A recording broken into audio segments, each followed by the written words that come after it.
tema da palavra hoje é o privilégio de ser igreja. A pergunta que eu tenho para você é: como você tem visto a igreja nos dias de hoje? A resposta a essa pergunta pode determinar muitas coisas da sua vida. Pode determinar o seu sucesso, mas também o seu fracasso.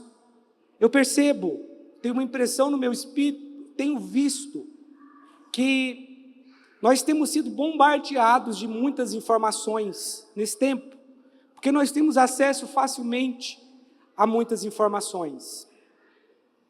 Porém, as pessoas têm tido pouco relacionamento com Deus. Não basta você ter um conhecimento de Deus, você precisa se relacionar com Ele. Praticamente todas as pessoas que você perguntar aqui no Brasil, se ela conhece Jesus, ela vai dizer que conhece, mas essas pessoas não têm um relacionamento com Ele. Elas não conhecem Jesus na intimidade, porque a intimidade depende de experiência. E eu percebo que nós temos muitos crentes hoje no Brasil, mas poucos que têm realmente uma experiência com Deus, que têm tido experiência com Deus. Nós temos tido poucos crentes que de fato oram na sua casa, que desenvolveram esse relacionamento com Deus. Eu percebo que as pessoas hoje, dentro das igrejas, elas se comportam muito mais como consumidores da fé. São pessoas que elas estão mais preocupadas com a estrutura da igreja do que propriamente com a igreja. Elas se preocupam muito mais com a estrutura do que propriamente com os princípios praticados por aquela igreja. E nós estamos vendo um tempo que as pessoas estão indo para aquela que é a igreja da moda. E no dia que elas consumirem tudo que elas querem ali, elas vão mudar daquela igreja para outra igreja, que é a próxima igreja da moda. E essas pessoas acabam não criando vínculo com a igreja local. Elas ficam meses, 1 ano, 2, vai para outra, depois muda para outra, porque é um mero consumidor da fé. E o que a gente vê é que muitas igrejas, elas trabalham com grandes atrações, grandes pregadores ou pregadores conhecidos, ou cantores conhecidos, para atrair esse público consumidor. Mas nós não fomos chamados para consumir, nós fomos chamados para dar uma resposta, como igreja. Amém? Você foi chamado não para ser um consumidor da fé. Olha, me alegra saber que talvez a maior parte das pessoas dessa igreja estão envolvidas de alguma forma no ministério. Só com o ministério infantil nós temos aproximadamente 100 mulheres envolvidas no ministério. Isso é muita coisa. A cada domingo nós temos 25 mulheres trabalhando para edificar nossas crianças.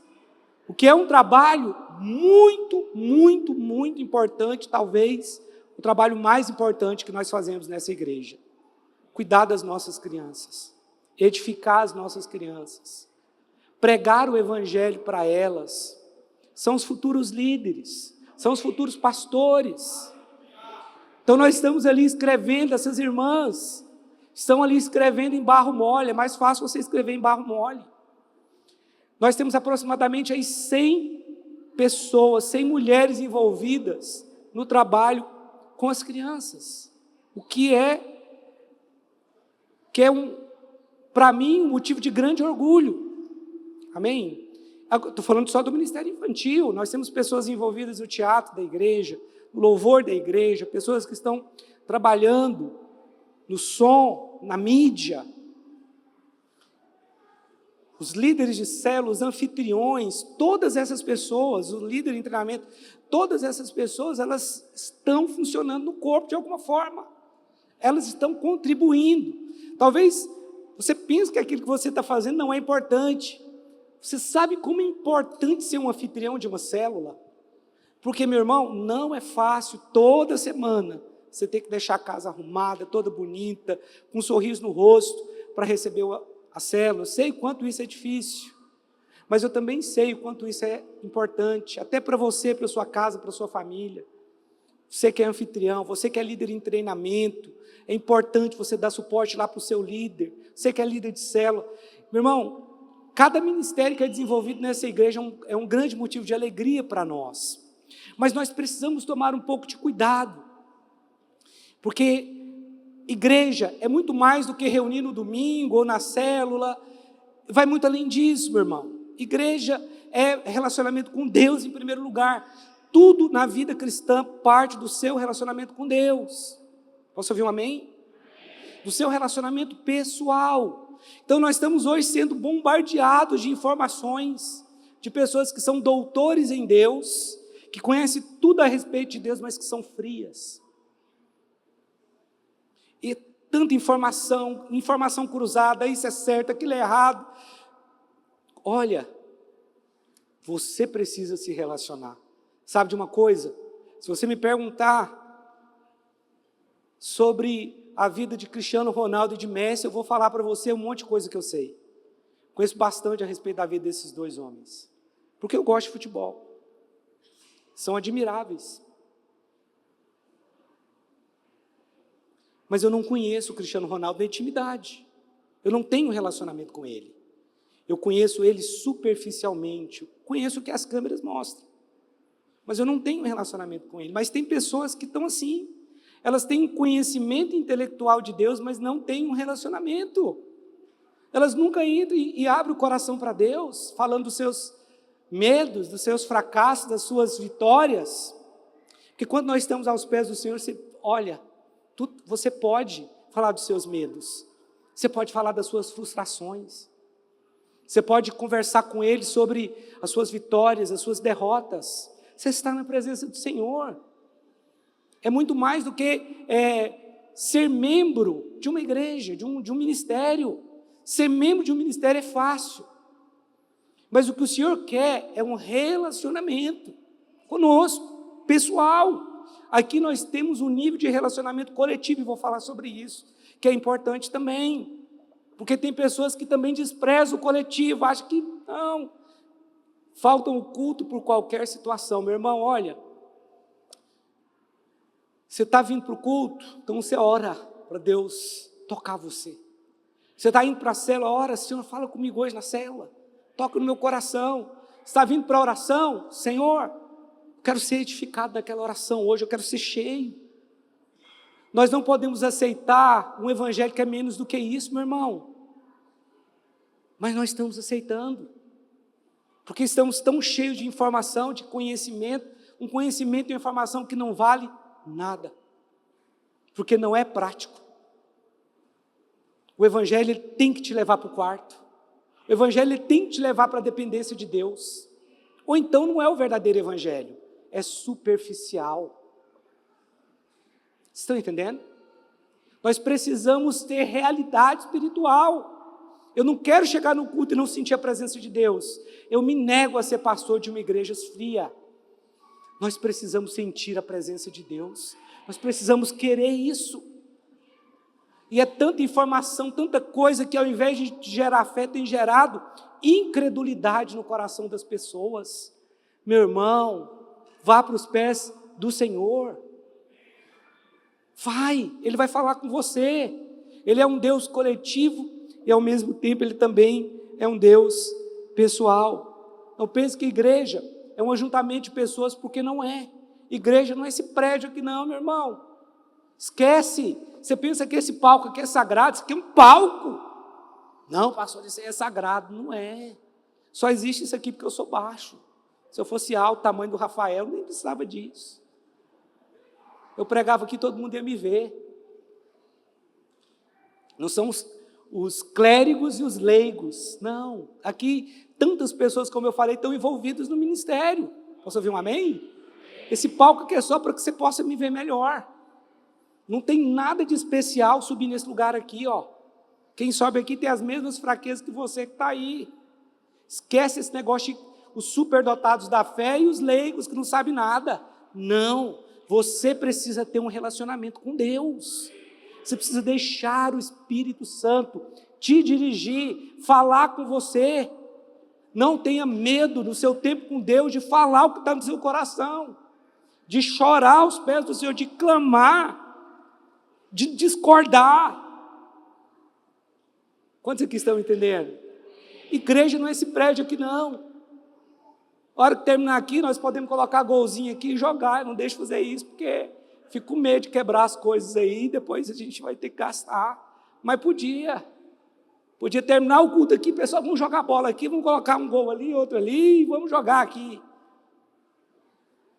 Talvez alguém aqui agora falou, pastor, mas agora você exagerou. É um prédio.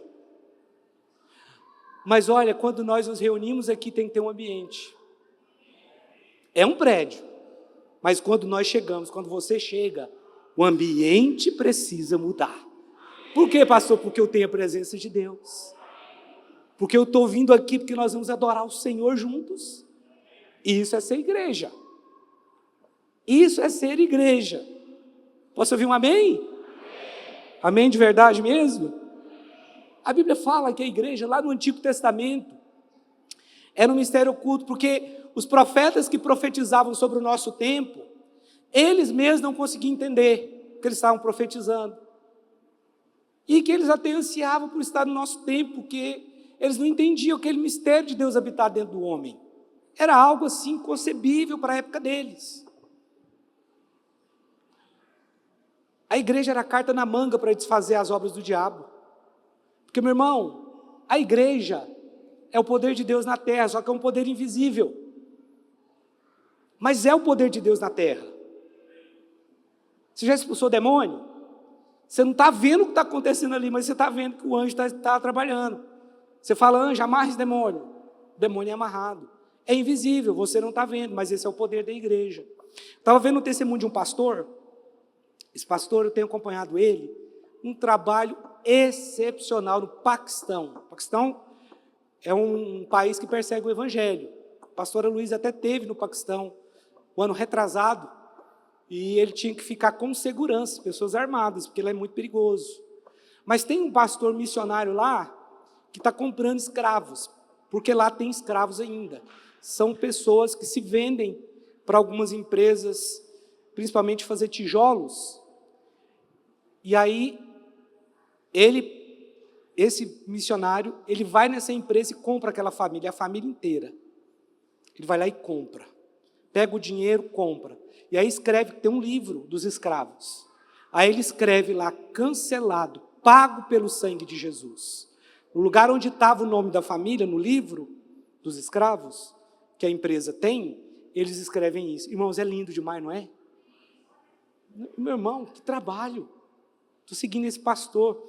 E ele contou que estava pregando, não sei se foi na Índia, que eu não consegui acompanhar todo o testemunho. Ele estava pregando e de repente começou uma confusão. E ele não entendeu o que estava acontecendo.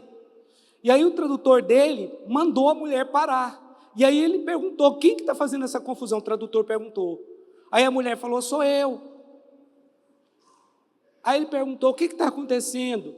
Ela falou assim, todo mundo aqui me conhece. Já tem 20 anos que as pessoas me pegam lá em casa e me trazem para o culto, porque eu sou cega. Mas quando ele estava pregando, eu fui curada. Agora eu estou enxergando, hoje eu vou embora para casa, sem ninguém ter que me levar. O pastor também ficou do jeito que você ficou. E aí o pastor falou assim, eu entendi direito o testemunho dela, ela foi curada de cegueira agora? O tradutor falou, foi. E ele falou assim, e por que ninguém está falando nada? Ele falou assim, ué pastor, mas lá no Brasil, nos cultos da igreja de vocês, não acontece isso o tempo inteiro, não? Eles ficaram perplexos com o pastor, que ficou perplexo com a mulher sendo curada. Mas é um lugar que o evangelho chega pouco, mas chega de uma forma muito eficaz. Nós temos muita informação, mas onde estão os milagres? Nós precisamos depender mais do Espírito. Nós precisamos nos voltar para isso, meu irmão. No dia que nós entramos nesse prédio, no primeiro culto, Deus me deu uma palavra falando sobre isso. Nós precisamos buscar o Espírito Santo. Pastor, nós não temos que buscar o conhecimento, não, nós temos que buscar o conhecimento também. Tem pessoas que se perdem por falta de conhecimento. O conhecimento é bom, mas o conhecimento sem a a prática, o conhecimento, sem o relacionamento com Deus, ele se torna vazio. A pessoa que mais conhece a Bíblia de cor é um chinês que não é crente, porque ele tem um conhecimento na mente dele, intelectual. Nós precisamos conhecer a Deus como Ele realmente é, e isso depende do nosso ambiente a sós com Deus, depende do nosso tempo a sós com Deus. A igreja, ela se manifesta na Bíblia como uma família. Talvez você tenha um pensamento utópico de que é a família perfeita. Primeiro, a família perfeita nem existe. A igreja perfeita nem existe também, em nenhum lugar. O que existe são igrejas com ênfases. Cada uma tem a sua ênfase. Pastor, porque agora, nesse tempo, está tendo muitos ministérios, muitas igrejas e tal. É verdade. Mas nós precisamos também olhar o copo meio cheio. É melhor ter uma igreja em cada esquina do que ter uma boate ou um boteco. Ali tem alguém pregando a palavra. Mas a igreja, uma é muito diferente da outra, meu filho. Quando você volta aqui para a palavra, as igrejas da Ásia Menor de Apocalipse, elas eram todas diferentes umas das outras. Cada um tinha a sua característica. Tanto é que Jesus repreendeu algumas, elogiou algumas, outras não teve elogio, outras só teve elogio, outras só teve repreensão. Elas eram diferentes, é assim mesmo. É uma questão de ênfase. Mas tem algo que nós não podemos abrir mão. O nosso tempo com Deus, o nosso relacionamento com Deus, a nossa dependência de Deus, isso é o mais importante. Meu irmão, não tem nada que substitui a experiência que você tem, você, sozinho, com o Senhor. Nós vamos ter muitas experiências juntos aqui como igreja, porque é fato que Deus também determinou que algumas bênçãos você só recebe se você estiver ligado no coletivo. Tem bênçãos que vêm na cabeça de Arão, desce pela barba, vai para a orla do seu manto. Estão entendendo? Então, realmente tem uma bênção que é liberada no culto, mas as pessoas também desprezam o culto. O problema é que pessoas que desprezam o culto são as mesmas que desprezam o tempo com Deus. Porque uma pessoa que tem tempo com Deus na sua casa, tudo que ela vai fazer é congregar. Tudo que ela vai querer congregar é estar junto com os irmãos. Os irmãos estão entendendo? Agora, eu não quero congregar, já é sintomático. O problema é o seu quarto que você já não tem. E aí, para você vem na igreja e não sente nada. Aí a igreja, aqui, os cultos para você é só um culto de corpo presente. Não era isso que a gente criticava lá dos católicos romanos? Está acontecendo no nosso meio.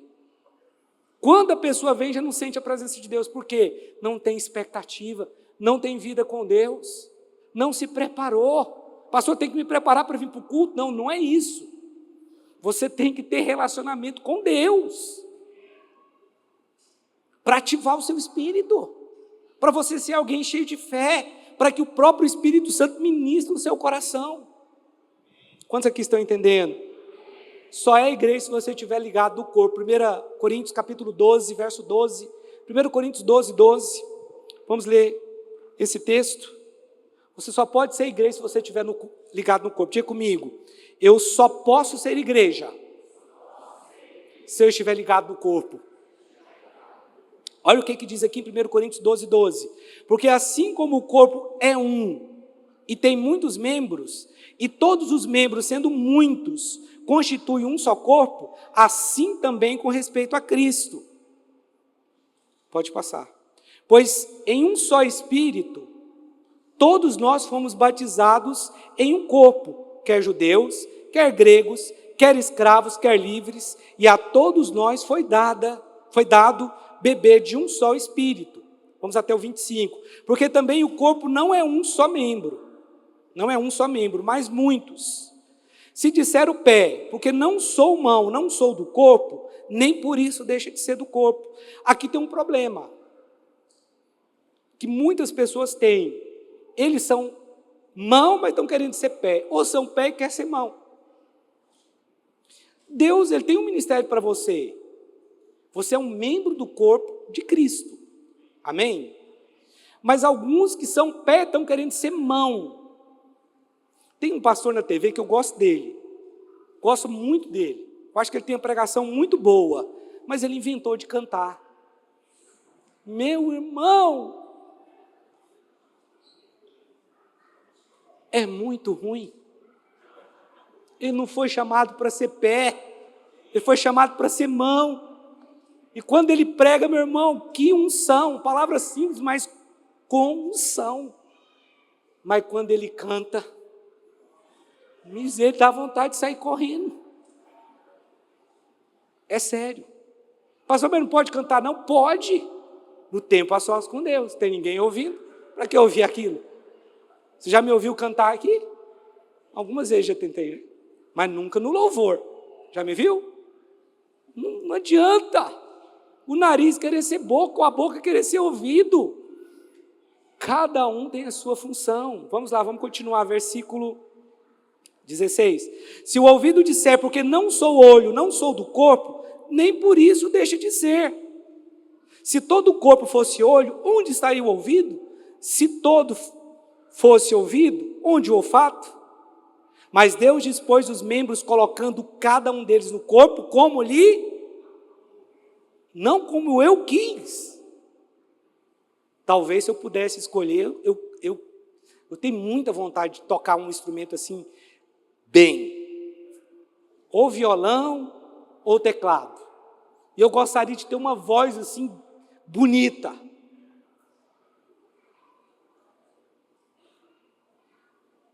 Mas eu não tenho. Mas eu queria. E talvez por querer tanto e ser o pastor da igreja, eu dou uma carteirada. Eu quero cantar no louvor. O Deus vai ficar com isso aí e falar assim, o pastor, ele não canta bem, mas como é que eu faço? Ele é o pastor? Eu vou dar uma carteirada agora, qualquer dia desses. Eu estou brincando. Mas isso, você está entendendo como que o negócio funciona?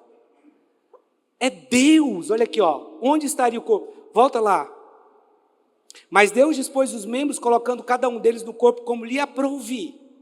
Então foi Deus que determinou qual é o seu ministério. Você já tem um. Amém? Isso é uma coisa boa.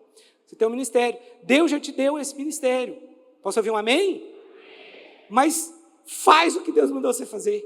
Não, mas eu nem sei o que é ainda. Se você não sabe qual é o seu ministério, é simples. Começa a pregar o evangelho, você vai descobrir. Que hora que pessoas começarem a chegar, você vai ver.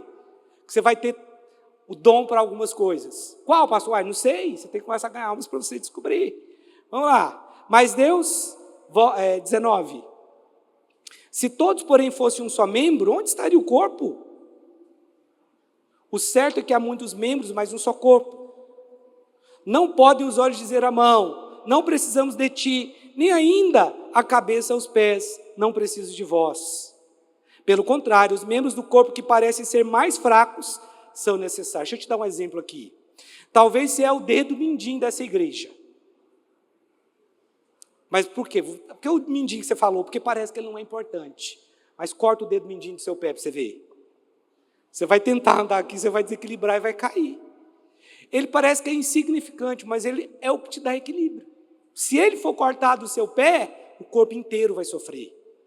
Porque não é a cabeça que está cortada, não é o dedo da mão, é o do pé. Mas o dedo da mão vai sofrer, porque vai cair, vai tomar uma queda. Quando você cai, o corpo inteiro dói. Talvez você pense, eu sou só o mindinho dessa igreja. Não importa. Foi isso que Deus mandou você fazer? Porque tem outros membros que nós nem estamos vendo. É fácil ser boca, porque boca fala. É fácil ser ouvido, é fácil ser olho, porque o olho vê. Mas e o rim que ninguém está vendo?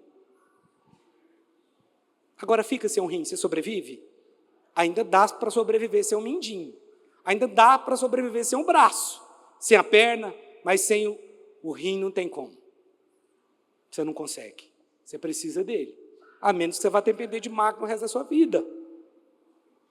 Vamos continuar. E os que parecem menos dignos do corpo, a estes damos muito mais honra. Também os que em nós não são decorosos, revestimos de especial honra.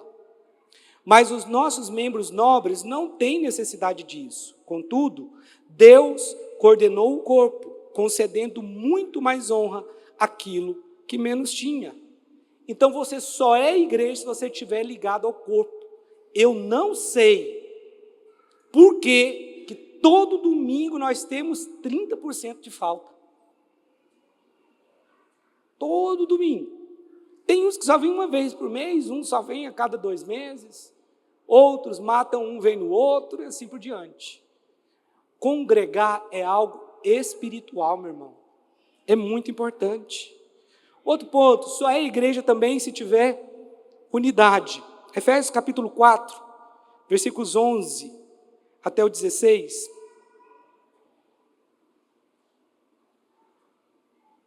A igreja ela não é um grupo de pessoas que cada um pensa uma coisa. Não. Olha o que diz o texto aqui, ó.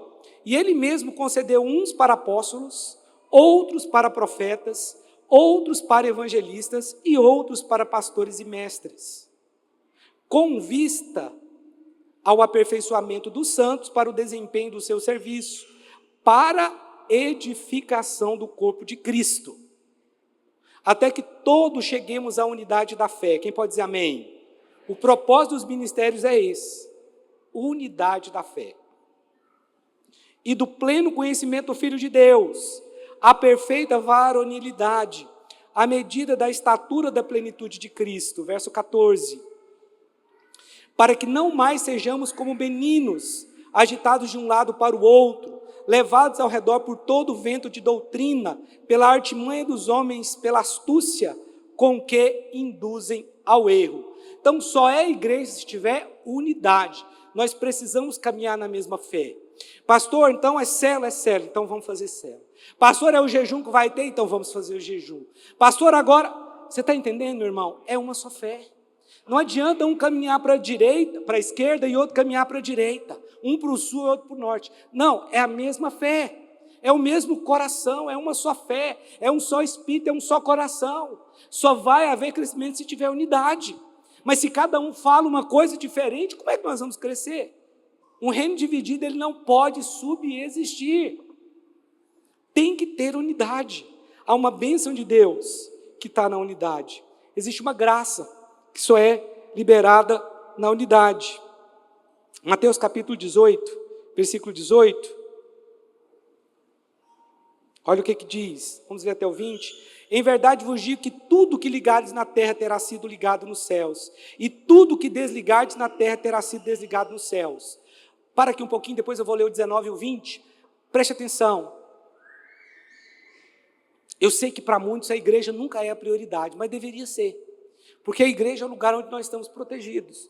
A igreja é o lugar onde pessoas oram por nós. Esse tempo aí da cirurgia do pai da Poliana, como foi importante receber orações, pessoas ligando. Porque quando você está numa situação como o meu sogro estava, que podia morrer na sala de cirurgia, o risco é enorme de morrer na sala de cirurgia. Você imagina como que a família estava.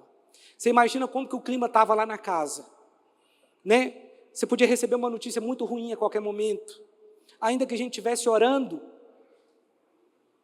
ainda estava aquele peso. Mas era muito bom quando alguém ligava, falava que estava orando, ou que mandava uma oração. Irmãos, como é bom você ter uma igreja que ora por você. Você ter pessoas que oram por você, que talvez você está num momento assim de tanta angústia, mas alguém faz uma ligação para você e ora por você ali naquela ligação, ou vai te visitar, ou te manda uma mensagem. Isso é proteção para nós. Mas por que a prioridade é ir não sei para onde, no dia de vir para o culto? Não, pastor, eu sou livre, eu faço o que você quiser, é isso que eu estou falando. Eu só estou mostrando a diferença daqueles que são igreja para aqueles que dizem que são. Aqueles que são igreja, eles vão, sim, colocar como prioridade o culto. Eu não estou falando que você não pode matar culto nunca. Nós matamos cultos, às vezes viajamos, às vezes por uma situação que não tem problema, que é lícito. Não é disso que eu estou falando, não é um controle aqui não, meu irmão. Eu estou falando daqueles que por qualquer motivo matam o culto. Não pode 30% dessa igreja ficar em casa num dia de culto. Vamos ler o 19 aqui? O 19 e o 20. Em verdade também vos digo que se 2 dentre vós sobre a terra concordarem a respeito de qualquer coisa que porventura pedirem, ser-lhe-á concedido por meu Pai que está nos céus. Você vê que aqui é uma oração de concordância. Você vê que aqui a resposta de Deus depende de uma oração de concordância. Já não tem nada a ver lá com o seu quarto, o seu tempo com Deus lá no seu quarto, mas agora tem a ver com um tipo de oração. O que dois ligarem na terra terá sido ligado no céu, que foi o que aconteceu nesse período que oraram pelo pai da Poliana. Porque diz assim, porque onde estiver 2 ou 3 reunidos em meu nome, ali estou no meio deles. Então há uma presença quando nós reunimos no nome de Jesus. Quando nós chegamos para nos reunir no nome de Jesus, seja no culto, seja na célula, seja na oração, ou em qualquer outro lugar que estivermos, mas que estivermos reunidos no nome do Senhor, ali tem a presença do Senhor. Então tem determinadas bênçãos que elas virão através do seu irmão. Não adianta também você achar que você pode servir a Deus tendo o seu relacionamento com Deus na sua casa. Isso não é verdade também. É um conjunto de coisas. Para mim, o mais importante é o tempo que você tem na sua casa, mas não despreze o culto. Não despreze a comunidade, a igreja. Porque comunidade é tudo em comum. É termos algo em comum. Porque tem algo que vai vir através do seu irmão. Deus vai usar o seu irmão. O testemunho do seu irmão. A oração do seu irmão. Porque senão, se for só tempo com Deus, nós vamos ficar independentes também. Nós precisamos uns dos outros. Nós precisamos crescer no nosso relacionamento horizontal com o nosso irmão, para crescermos num relacionamento vertical com Deus. São coisas que caminham juntas. Sabe de uma coisa? Uma atriz conhecida disse que ela gosta de Jesus, mas não gosta do fã-clube de Jesus. Ela está falando da igreja. Se você rejeitou o corpo, você rejeitou a cabeça também. Porque é uma coisa só. Nós somos o corpo de Cristo, amém? A igreja é o corpo de Cristo, amém? Nós somos o fã-clube de Jesus, ok? Segundo o que ela falou. O que ela chama de fã-clube, eu chamo de o corpo de Cristo, que é o que a Bíblia diz, que eu acabei de ler em Efésios 4. Mas ela disse que ela gosta do cabeça, mas rejeita o corpo. Não, você rejeitou o corpo, você rejeitou a cabeça. Quando Paulo foi perseguir a igreja e obrigava cristãos a renunciar a Jesus, cristão ia morrer, cristão ia apanhar, Paulo, apóstolo. Um dia ele teve um encontro com quem? Jesus. O que Jesus falou para ele? Paulo, por que me persegues? Mas não era Jesus que ele estava perseguindo diretamente, ele estava perseguindo a igreja. Você entendeu? Então, se alguém persegue a igreja como essa atriz, falando do fã-clube, que nós temos problema mesmo, e é por isso que nós estamos debaixo do sangue de Jesus, que nós precisamos, reconhecemos disso. O que ela estava dizendo? Eu amo a cabeça e rejeito o corpo. Tem como? Tem como você amar a sua cabeça e rejeitar o seu corpo? Não tem como. Porque é o corpo, a igreja é o corpo de Cristo. Estão comigo aqui? Vocês creem que há uma unção quando nós nos reunimos, sim ou não? Então, quando você vem para cá, você vem reunir, você tem que buscar a presença de Deus aqui, porque tem algo especial para nós aqui. Todo domingo. Só é igreja também, se o fundamento é Cristo. Mateus capítulo 16, versículos 13. Vamos ler até o 19. Olha só. Indo Jesus para os lados de Cesareia de Filipe, perguntou aos seus discípulos: quem diz o povo ser o filho do homem? E eles responderam: uns dizem João Batista, outros Elias e outros Jeremias ou algum dos profetas. Mas vós, continuou ele, quem dizeis que eu sou? Respondendo, Simão Pedro disse: tu és o Cristo, o Filho do Deus vivo. Repita comigo: tu és o Cristo, o Filho do Deus vivo. Então Jesus lhe afirmou: bem-aventurado é Simão Bajonas, porque não foi carne e sangue que tu revelaram, mas meu Pai que estava nos céus. Também eu te digo que tu és Pedro, e sobre esta pedra edificarei a minha igreja, e as portas do inferno não prevalecerão contra ela. Dar-te-ei as chaves do reino dos céus. O que ligares na terra terá sido ligado nos céus, e o que desligares na terra terá sido desligado nos céus. Só a igreja, o fundamento é Cristo. Presta atenção nisso aqui. A igreja romana, a igreja católica apostólica romana, com base nesse texto, fala que a igreja foi fundamentada em Pedro, e que Pedro foi o primeiro papa. O texto não está dizendo isso, ainda que a palavra Pedro significa pedra, ok? Mas pequenas pedras. Quando Jesus disse que volta aqui no versículo 18, olha só, também eu te digo que tu és Pedro, e sobre esta pedra edificarei a minha igreja. E as portas do inferno não prevalecerão contra ela. Esta pedra era a revelação que Pedro teve. Qual foi a revelação que Pedro teve? Tu és o Cristo, o Filho de Deus vivo. 1 Coríntios capítulo 3, verso 10, diz que ninguém pode pôr outro fundamento além do que já foi posto. O qual é quem? Pedro. Cristo. A palavra diz que ninguém pode pôr outro fundamento além do que já foi posto, o qual é Jesus Cristo. Segundo a graça de Deus que me foi dada, lancei, verso 11, pode voltar no 10. Lancei o fundamento como prudente consultor, e outro edifica sobre ele, porém cada um veja como edifica. Porque ninguém pode lançar outro fundamento além do que foi posto, o qual é Jesus Cristo. Então, quando nós pregamos a palavra de Deus, nós estamos pregando Jesus, nós estamos pregando o fundamento. Ao contrário do que a igreja romana pensa, a pedra ali é o próprio Jesus. Olha só, 1 Pedro, vamos ler Efésios capítulo 2, verso 20, Efésios 2, 20. Diz assim: edificado sobre o fundamento dos apóstolos e profetas, sendo ele mesmo Cristo Jesus, o quê? A pedra angular. Os apóstolos pregam a respeito dessa pedra, desse fundamento. O fundamento vem deles, o qual é Jesus Cristo. Aqui está falando que a pedra angular é Jesus Cristo. Talvez você nunca tenha visto uma pedra angular, porque não é muito comum ver pedra angular aqui no Brasil. Mas quando eu estava na Espanha, meu cunhado me mostrou uma pedra angular. Ele falou: Rubinho, ali, ó, aquilo ali é uma pedra angular. O que é a pedra angular? Hoje, meu cunhado está me assistindo lá na Espanha. Beijo para o meu cunhado aí, para o Portinari, para a esposa dele, para os filhos. Ele me mostrou a pedra angular, que era a pedra que dava sustentação para toda a casa. Por quê? Porque lá na Espanha tem muito morro. Você tem que colocar aquela pedra, que é uma pedra maior, na parte de baixo, para sustentar toda a construção. Aquela é a pedra angular. E aqui está dizendo que Jesus é a pedra angular. Não há outro fundamento que não seja Jesus. 1 Pedro 2,4. Deixa eu ler o 21 e o 22 também. Efésios 2, 21.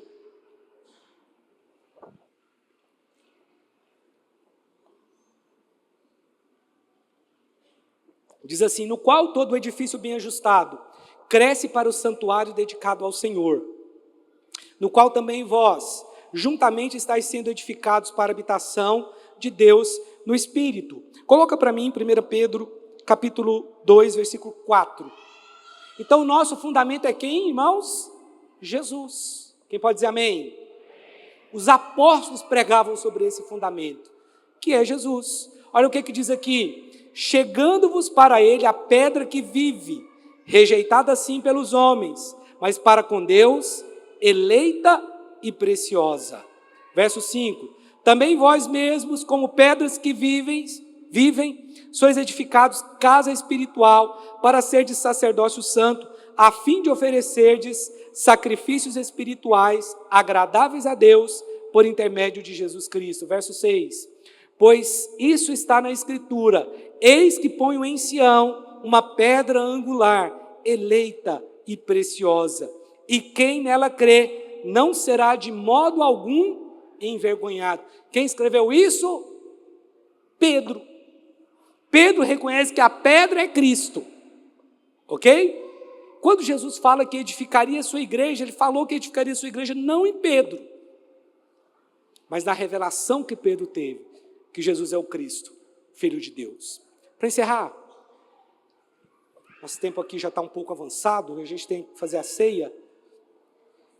Só queria falar que nesse tempo que nós estamos vivendo tempo do fim, nós estamos vendo duas igrejas surgirem. Elas são antagônicas. Uma não se parece em nada com a outra por dentro, ainda que por fora elas são parecidas. Nós sabemos que as 7 igrejas do Apocalipse, elas se referem a um tempo da igreja na terra. E as últimas igrejas, a última igreja que vai surgir, as duas últimas, é a igreja de Laodiceia e a igreja de Filadélfia. A igreja de Filadélfia, a palavra diz que a palavra Filadélfia, o significado da palavra Filadélfia é amor fraternal. Essa é a igreja verdadeira que vai surgir nos últimos tempos. E nós estamos vendo um fenômeno sobrenatural acontecer em muitos lugares no mundo, inclusive no Brasil. O Brasil, existe um foco de avivamento no Brasil, mas por outro lado nós também temos que tomar cuidado, porque dentro desse foco de avivamento existe uma falsa igreja, que é a Laodiceia. Nós temos visto no Brasil milhares de jovens em estádio adorando ao Senhor. Irmãos, isso fala do avivamento de Deus, isso é a igreja de Filadélfia, amém? Nós estamos vendo o avivamento acontecer também em países da África. Alguns países do Oriente Médio estão recebendo o Evangelho agora, né? O Evangelho veio de lá. E aí o Evangelho morreu naquela região da Ásia. E o avivamento está aqui. Está nas Américas, está na África. Mas agora nós estamos vendo o mover de Deus chegando lá de novo. Nós estamos vendo o mover de Deus acontecer. Mas nós precisamos tomar um cuidado de não confundir as coisas também. Eu não gosto de ser alguém alarmista, longe disso. Eu gosto sempre de falar bem da igreja, mas nós não podemos negar que existe uma falsa igreja. De pessoas que elas, como eu disse lá no começo, que tudo que importa para elas é que no culto daquela igreja tem um astro, um grande cantor ou um pregador conhecido. Nós precisamos tomar cuidado com isso. Talvez você pense, está falando isso porque você não é conhecido. Não, não é por isso. Estou falando disso porque eu sei o quão perigoso é seguir ondas. Meu irmão, só a igreja se tiver uma missão. Ide por todo mundo e pregar o evangelho a toda criatura. Só a igreja se tiver um ministério, porque o ministério é o corpo de Cristo. É aqui. E a nossa missão, o ministério tem a ver com ir e fazer discípulo. Esse é o nosso ministério. Nós estamos aqui discipulando uns aos outros. Amém? Isso é ministério, propósito. Nossa missão, pregar o evangelho para outras pessoas. Para quem está lá fora. Isso é ser igreja. Mas por quê? Que muitos estão agora confundindo a igreja. E é isso que me preocupa com o shopping. Elas são consumidoras. E cada vez mais, infelizmente, eu falo isso com muito cuidado, porque eu sei que tem igrejas muito bonitas, com muita estrutura, que tem a presença de Deus. Você não pode generalizar o que eu estou falando aqui agora. Mas eu estou vendo muitas igrejas muito mais preocupadas com a estrutura física, de oferecer lojas dentro da igreja, oferecer... eu gostaria nem de falar, porque você pode associar. Mas igrejas que são muito parecidas com o shopping, está mais para o entretenimento. Depois que você termina o culto, você pode ficar lá para você ter o seu entretenimento do dia. E nós precisamos tomar um pouco de cuidado com isso, que isso pode passar uma mensagem muito errada do que é realmente ser o evangelho, do que é ser um cristão de verdade. Os irmãos estão entendendo? Irmãos,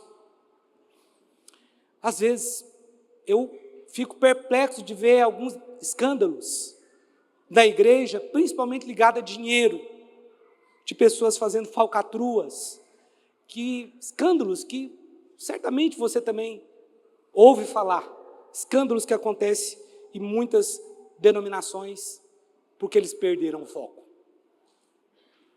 Nós não podemos ser a igreja de Laodiceia. A igreja de Filadélfia não teve nenhuma repreensão, porque era uma igreja pura, era uma igreja fraca em termos de influência, mas o que Jesus falou que era uma igreja forte. O contrário disso, a igreja de Laodiceia era uma igreja muito influente. E a Bíblia diz, o próprio Jesus disse, tu dizes, sou rico. Mas Jesus fala assim, mas eu te digo, que você deveria comprar ouro de mim. Lá na cidade de Laodiceia, era uma cidade talvez parecida com Caldas Novas, que lá é onde tinha as águas termais. A água não era fria e não era quente. E Jesus disse, melhor que fosse fria ou quente. Um crente morno é pior que um ímpio, porque ele pensa que está no caminho certo. O ímpio sabe que está no caminho errado. Esse é o problema de ser morno na igreja. Porque você pensa que está tudo bem, mas não está.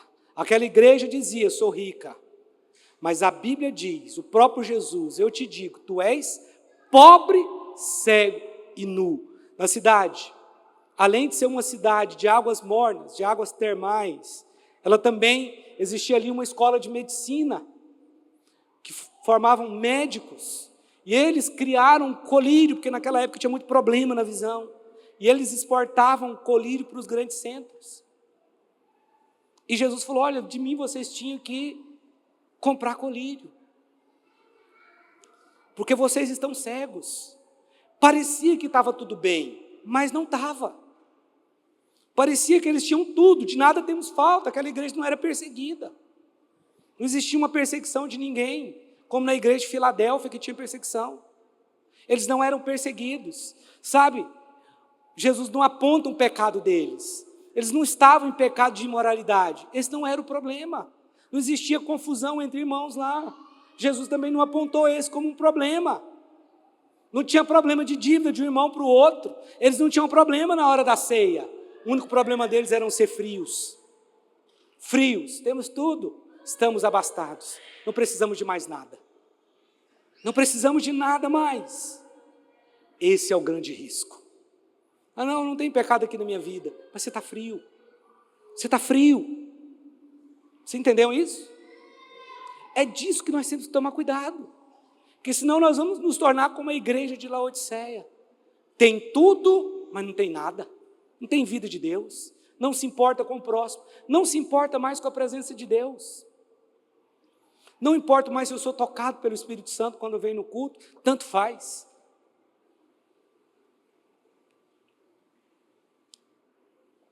Nós precisamos tomar cuidado. Porque dentro da igreja de Filadélfia, está surgindo a igreja de Laodiceia. De pessoas sem compromisso nenhum. O dia que qualquer palavra que o pastor falou contrariou, ela vai para outra igreja. Não cria laços. Vínculos. Igreja é vínculo. É você se vincular. Mas tem pessoas que são tão boas que no primeiro ele muda para outra igreja. E vamos falar a verdade? Temos muitas opções boas. Igrejas bonitas, com pregações boas, com bom louvor, com estrutura boa. Mas não é disso que se trata o Evangelho. O Evangelho se trata de você criar raízes, de você ter relacionamento, de você deixar de ser um consumidor e tornar-se alguém que dá uma resposta, alguém que tem um ministério, alguém que entende que tem que ter uma missão, que tem que pregar o Evangelho, que tem que cuidar dos pobres. Irmãos, os ministérios precisam crescer aqui dentro, precisam se levantar. E a presença de Deus também. Eu não aceito, meu irmão, não aceito que essa igreja seja uma igreja fria. E qualquer ministério pode se tornar assim, se não vigiar, se não andar de acordo com... Eu ministrei aqui hoje, se não estiver de acordo com os princípios da palavra de Deus, se não for alguém que tem relacionamento com Deus em casa, se não priorizar as coisas da igreja. Eu não estou falando que você tem que trabalhar para a igreja, não é nem isso. Não é isso que eu estou falando, ainda que isso seria muito bom para o seu crescimento espiritual. O que eu estou falando é, seja alguém fervoroso, pelo menos seja alguém que se importa com o culto, que se importa em vir no culto, que se importa em ir para a célula. Ah não, pastor, mas eu já vou na minha célula. Não, meu irmão, nós nem consideramos membro dessa igreja se você é alguém que só vai na célula. Nós só consideramos membro se essa pessoa está aqui, vem no culto, porque se uma pessoa vai na célula e pensa que isso é ser igreja, ela está equivocada. Igreja, nós temos que estar juntos. Hoje é o dia de tomarmos a ceia juntos. Nós não fazemos isso na célula. Célula é importante, mas célula não é ser igreja. Que ali talvez é um grupinho que você se sente mais à vontade, você já conhece aquelas pessoas, então comece a conhecer outras pessoas aqui, mas não aceite ser uma igreja morna, ser um crente morno, que não sente a presença de Deus mais. Nós precisamos ser como a igreja de Filadélfia, que agradou o coração do Senhor, que mesmo não tendo a influência, e aqui não pense você que eu estou falando de, porque tem igrejas que têm grandes influências na nossa nação, eu dou glória a Deus por isso. Quanto mais influências as igrejas tiverem, melhor. Eu acho é bom. Não estou contra isso de jeito nenhum, amém, meus irmãos? De jeito nenhum. Tem igrejas grandes aí que são de Deus, com estruturas boas, que são de Deus, pastor sério, equipe dele séria, não tenha dúvida disso. O que eu estou falando é para que nós,